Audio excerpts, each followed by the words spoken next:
আসসালামু আলাইকুম, সবাইকে আরও একবার স্বাগতম হোম ব্লগ কুকিংয়ে নতুন একটা রেসিপি দেখার জন্য। আশা করি কাছে কিংবা দূরে, দেশ কিংবা বিদেশ, যে যেখান থেকে আমার ভিডিওটা দেখতেছেন, আল্লাহর অশেষ মেহেরবানিতে অনেক অনেক ভালো আছেন, সুস্থ আছেন, নিরাপদে আছেন। আমি আবারও চলে আসলাম আপনাদের জন্য সহজ ও মজাদার একটা রেসিপি নিয়ে। আর আমাদের আজকের রেসিপি হলো মুরগির মাংস দিয়ে মাট্টা আলু রান্নার রেসিপি। তাহলে চলুন আর কথা না বাড়িয়ে চলে যাচ্ছি মূল ভিডিওতে। আমি চুলায় একটা ফ্যান বসিয়ে দিয়েছি, তার মধ্যে দিয়ে দিলাম পরিমাণ মতো তেল। আমি আগে 8-10 পিসের মতো মুরগির মাংস ভালোভাবে ধুয়ে পানি জড়িয়ে পরিমাণ মতো হলুদ আর পরিমাণ মতো লবণ দিয়ে মেখে নিয়েছিলাম। তেলটা গরম হয়ে গেছে, মাংসগুলো এর মধ্যে দিয়ে দিয়েছি। আমি মাংসগুলো একটু উল্টে পাল্টে লাল লাল করে ভেজে নেব। আপনারা চাইলে মাংসটা না ভেজে কষিয়েও রান্না করতে পারেন, তবে আমার মনে হয় মুরগির মাংসটা, ব্রয়লার মুরগির মাংস একটু এভাবে ভাজি করলে খেতে ভালো লাগে। মাংসগুলো উল্টে পাল্টে লাল লাল করে ভেজে নিয়েছি। এখন একটা ছাঁকনি দিয়ে তেল ঝরিয়ে তুলে নিচ্ছি। আর এই তেলের মধ্যে আমি মাট্টা আলুগুলো ভেজে নিব। আমি মাট্টা আলুগুলো আগে কেটে লবণ দিয়ে মেখে ভালো করে ধুয়ে পানি জড়িয়ে নিয়েছি। আমি এরকম ছোট ছোট পিস করেছি, আপনারা চাইলে আরও বড়ও করতে পারেন, তবে বেশি ছোট করলে খেতে গেলে একদম গলে যায় ডালের মতো। আলুগুলো তেলে ছেড়ে দিয়েছি। এখন দিয়ে দিচ্ছি 1/2 চা চামচ হলুদের গুঁড়ো। ভালোভাবে নেড়ে ছেড়ে 5 মিনিটের মতো তেলের উপরে ভেজে নেব। আমি কিন্তু আলুগুলো আগে ধুয়ে ভালোভাবে পানি জড়িয়ে নিয়েছি, তাই একটু কালসো কালসো দেখা যাচ্ছে, তাতে সমস্যা নাই, রান্না করার পরে ঠিক হয়ে যাবে। যে কোনো আলুই পানি জড়িয়ে গেলে কালো হয়ে যায়।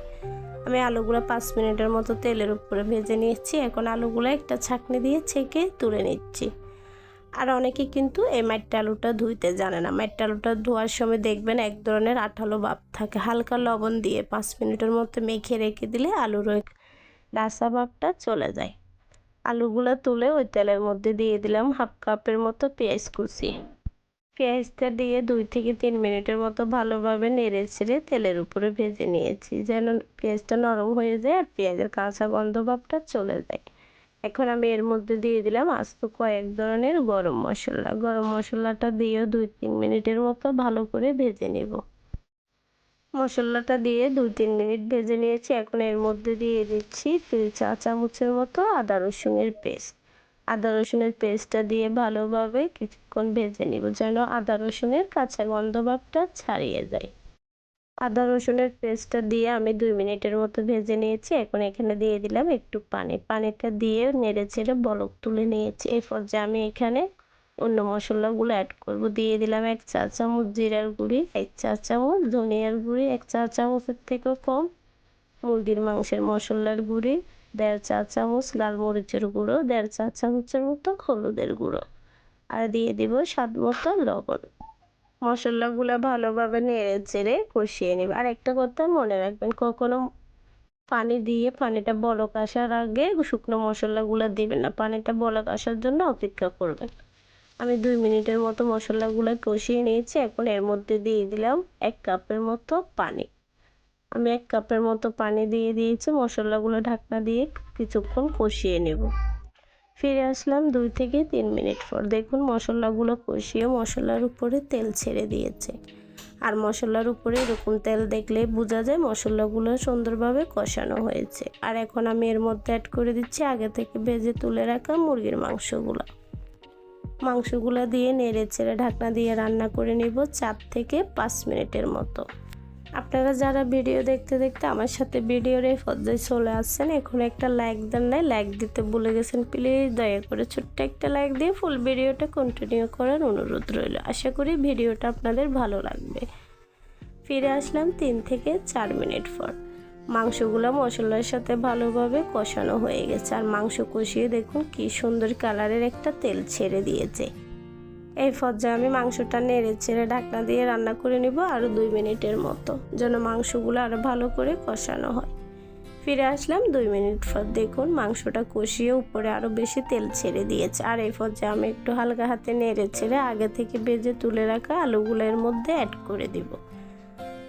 আলুগুলো যত আগে ভাজা আর তাছাড়া এই আলুগুলো খুব তাড়াতাড়ি সিদ্ধ হয়ে যায়, তাই আমি এই পর্যায়ে আলুগুলো দিয়ে দিচ্ছি। আমি এখানে মাংসটা ভেজে আলু দিয়ে রান্না করতেছি। আপনারা চাইলে মাংস আলু দুটাই একসাথে করে কষিয়ে রান্না করতে পারেন। আলুগুলো দেওয়ার পরে ফ্যানে নাড়াচাড়া করতে খুবই অসুবিধা হচ্ছে। আমি এখন এগুলো একটা পাতিলে ট্রান্সফার করে নিচ্ছি। দেখুন আলু আর মাংস দেওয়ার পরে নাড়াচাড়া করতে খুবই অসুবিধা হচ্ছে। ঝোল দেওয়ার পরে তো একেবারে জায়গা থাকবে না, তাই বড় একটা পাতিলে ঢেলে নিয়েছি। ভালোভাবে নেড়ে ছেড়ে 2 থেকে 3 মিনিটের মতো কষিয়ে নিয়েছি। ঢাকনা দিয়ে আরও 5 থেকে 6 মিনিটের মতো কষিয়ে নেব। আমার মতো আপনারা কে কে মাটির আলু এভাবে মুরগির মাংস দিয়ে রান্না করে খেতে পছন্দ করেন অবশ্যই কমেন্টে জানাবেন।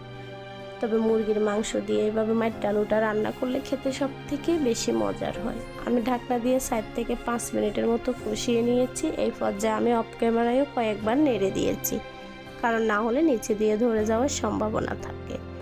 আর ওই ফ্যানে করে কতগুলো পানি গরম করে নিয়েছি। আমি এখানে উতলানো গরম পানিটা ব্যবহার করতেছি। আর এই পর্যায়ে কিন্তু অবশ্যই গরম পানিটা দেওয়ার চেষ্টা করবেন। ঠান্ডা পানিটা দিলে সিদ্ধ হতেও সময় লাগে, আর তাছাড়া এক ধরনের শক্ত হয়ে থাকতে চাই আলুগুলা। পানিটা দিয়ে নেড়ে চেড়ে ঢাকনা দিয়ে রান্না করে নিচ্ছি 5 থেকে 6 মিনিটের মতো। ফিরে আসলাম 5 থেকে 6 মিনিট পর।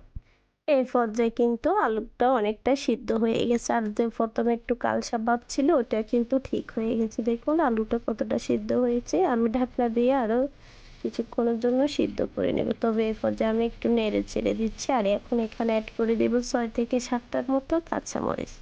এই কাঁচামরিচটা কিন্তু একেবারে অপশনাল, আপনারা চাইলে স্কিপও করতে পারেন। তবে আমার মনে হয় যে কোনো রান্নায় লাস্টে এরকম কয়েকটা কাঁচামরিচ দিলে ফ্লেভারটাও ভালো আসে, খেতেও অনেক ভালো লাগে। কাঁচামরিচটা দিয়ে আমি ঢাকনা দিয়ে রান্না করে নিয়েছি 2 মিনিটের মতো। ফিরে আসলাম 2 মিনিট। এই পর্যায়ে আমি একটু নেড়ে চেড়ে দিয়েছি, কারণ আলুটা সিদ্ধ হয়ে ঝোলটা ঘন হয়ে আসছে, যেন কোনোভাবে নিচে দিয়ে ধরে না যায়। ঢাকনা দিয়ে রান্না করে নিয়েছি আরও 2 মিনিটের মতো। ফিরে আসলাম 2 মিনিট পর। আর এই পর্যায়ে তরকারির কালারটা আরও লোভনীয় করার জন্য আমি এখানে দিয়ে দিচ্ছি 2 চা চামচ ভাজা জিরার গুঁড়ো। জিরার গুঁড়োটা দিয়ে ভালোভাবে নেড়ে ছেড়ে দিচ্ছি। রেডি হয়ে গেল দুর্দান্ত স্বাদে মুরগির মাংস দিয়ে মাটির আলু রান্না। এই পর্যায়ে আমি গ্যাসটা অফ করে দিচ্ছি আর ঢাকনা দিয়ে রেখে দিচ্ছি ঠান্ডা হওয়া পর্যন্ত। ফিরে আসতেছি ঠান্ডা হওয়ার পর। ফিরে আসলাম ঠান্ডা হওয়ার পর। দেখুন তরকারির কালারটা দেখতে কত সুন্দর ও লোভনীয় দেখাচ্ছে, খেতেও হয়েছে দুর্দান্ত। বাসায় একবার হলো ট্রাই করে দেখবেন। দেখুন তরকারির ঝোলটা কতটা ঘন হয়েছে আর আলুটা কি সুন্দর করে সিদ্ধ হয়ে গেছে। এটা কিন্তু রুটি, পরোটা, ভাতের সাথে অসাধারণ লাগে খেতে। বাসায় একবার হলো ট্রাই করে দেখবেন। আজকের জন্য এটুকু। সবাই অনেক অনেক ভালো থাকবেন, সুস্থ থাকবেন। আল্লাহ হাফেজ। আসসালামু আলাইকুম।